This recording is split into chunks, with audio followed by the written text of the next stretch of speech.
by Anthony Kowal. In Ward 7, Nancy Diamond and Jack Snedden are running for the seat vacated by retiring Alderman Doug Wilson. In Ward 8, John Aker has been returned by acclamation. The same thing for Ward 9, where Jim Potticary, the former mayor, has been acclaimed. And in Ward 10, Irv Harrell, the incumbent, has also been acclaimed. Now for the local alderman seats, in Wards 1 and 2, Joe Kalaji, the incumbent, is being challenged by Kyle Allam. In Wards 3 and 4, Mary Ann Sholdra, the incumbent, is being challenged by Paul Frederick Early. In Wards 5 and 6, Cy Elsie, who's moving in his race for council, is being challenged by Roger Bouma. In Wards 7 and 9, we have a race between Dean Hickey, Bill Longworth, and Ted Marks. Those preliminary results after one poll that I just gave you. And a race shaping up in Wards 8 and 10, where Larry McLean, an incumbent member of council, is running against Jack Wiley, who's also an incumbent member of council, but this is his first run in Wards 8 and 10. In addition, we have several interesting races for the Durham Board of Education, the Durham Region Roman Catholic Separate School Board, and of course the Oshawa Public Utilities Commission.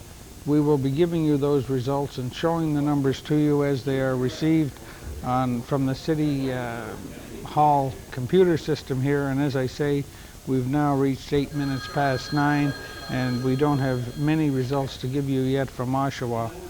We also have a crew in Whitby that will be doing interviews and getting results in all of the races there, and I'll be running those down for you. And also in the town of Newcastle, we have a crew at the restored Newcastle Town Hall, and they will be making periodic reports with the race for mayor that's going on in the town of Bowmanville. I'd now like to welcome my first guest to the program.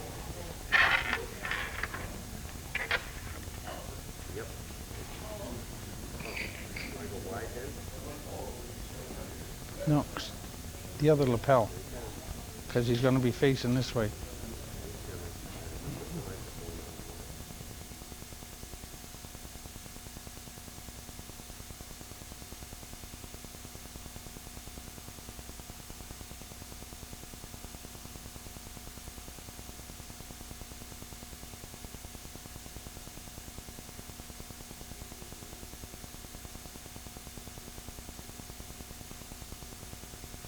My first guest of the evening is Alderman Doug Wilson. Hi, Doug. Welcome to the program. Thanks, Terry. Good to be here. Election 88. We hope it's going to be an exciting evening. It's been very quiet so far.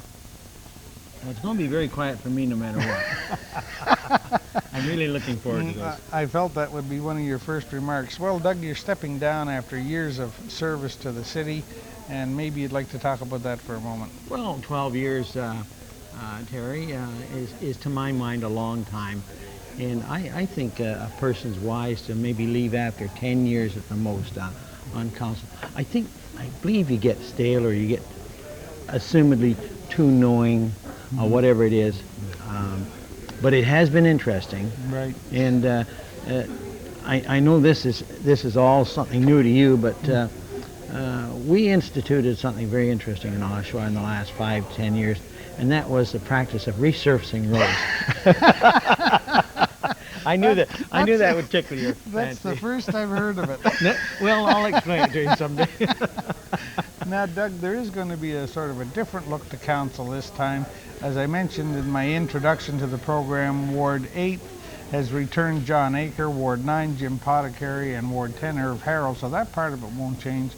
But there is a race between two incumbents, Larry McLean and Jack Wiley, and then by virtue of your stepping aside, Nancy Diamond, who gave you quite a race the last time, is running against Jack Snedden, so there will be some new faces on council. I'm hoping there. Last term we had a 50% change. Yes. Which was had great potential. To my expectations, it didn't bloom as much as I'd hoped it would. Right. I hope we get 5 or 6 totally new people here. The only problem I see is they take the best part of their term in their terms, learning the business. Right. And I would hope people coming into council would know a fair bit about it before they do come in, Terry. Right. So that they do the work, not just learn it. Yeah, well, I think that's pretty evident from the candidates that are running. The majority of them have either attended council and committee meetings or have been involved in the process to some degree, so they know essentially how the system works, and they're showing interest in the democratic process by participating. Oh yes, definitely, definitely. I feel that we're going to we can talk about prosperity, and I'm not talking negative, but we have got some tough deals coming in the next 3 years Yes. in Oshawa. Once we get this new autoplex plant totally completed, we're going to see a lot fewer new jobs available. Well, we've got to prepare ourselves for those things, and this is where I feel we've got to push hard in Oshawa to get new industry in Oshawa. Right. That's very important. And the federal election a week from today, the outcome of this is very important as to what's going to happen, re the free trade question, and that might have some impact on the future of Oshawa. But for the present, Doug, you're leaving City Council and you're leaving the city in pretty good shape. Well, let me put it this way: it's a pretty wealthy city hall. I don't know that the taxpayers are so wealthy because they're the ones that made the contributions. No, but I'm sure that thinking taxpayers must feel good that we're not facing $1 trillion deficit or anything like that. Oh yes, oh yes. Well, you brought up a very interesting point. You know, it was probably planned in Ottawa that the municipal elections would come first because, as goes Oshawa, so goes Canada. Right. Or am I wrong? No, you're absolutely right. When things are going well here, things go well generally all It has over. a big bearing, yeah. And I guess we are the envy of many parts of the country where, unfortunately, employment levels aren't as high as they are in Oshawa and so forth. Although we do have some attendant problems. I can think of housing as one. That seemed to be very much a topic of discussion during the campaign. But that's a tough matter everywhere, I'm sure. For our viewers, I would like to say we'll be talking with Doug Wilson, and we are trying to keep an eye on the monitor to see if there's any further results coming in. So we'll display the wards and the candidates therein, and at least you'll know who's competing in what ward. We'll take a short break for now, and we'll be back momentarily.